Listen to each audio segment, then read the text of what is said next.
என்னதான் ஸ்கார்ஃபேஸ்ங்கிற இந்த சிங்கம் 4 வருஷத்துக்கு முன்னாடி இறந்திருந்தாலும் இதோட பேரை இன்னும் இந்த உலகம் மறக்கல. அப்படி இந்த ஸ்கார்ஃபேஸுக்கு என்னடா பாஸ்ட் இருக்குன்னு பாத்தீங்கன்னா 2007ல மசைமாராங்கிற ஒரு இடத்துல அஹாடிங்கிற இந்த சிங்கத்துக்கும் மாமாலயாங்கிற இந்த சிங்கத்துக்கும் சேர்த்து 4 குட்டிகள் பிறக்குது. பிறந்த 2 வருஷத்துல அதோட அப்பாவே அந்த 4 சிங்கத்தையும் கூட்டத்தை விட்டு துரத்தி விடுறாரு.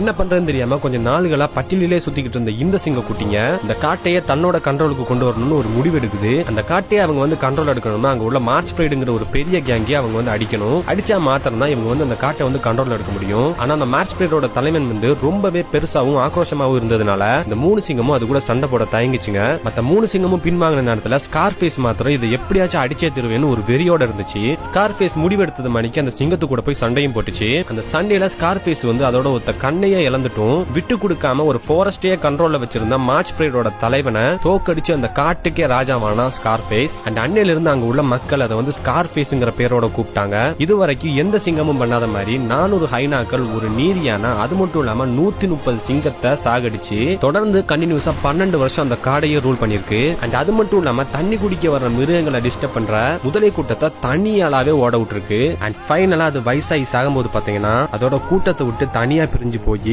8 பிரைட தன்னோட கண்ட்ரோல்ல வச்சுக்கிட்டு உயிரை விட்டுருக்கு. இந்த ஸ்கார்ஃபேஸ் பிறக்கும் போதும் சரி வாழும் போதும் சரி சாகும் போதுமே ஒரு கிங்கா தான் இருந்திருக்கு, ஒரு கிங்கா தான் இறக்கவும் செஞ்சிருக்கு.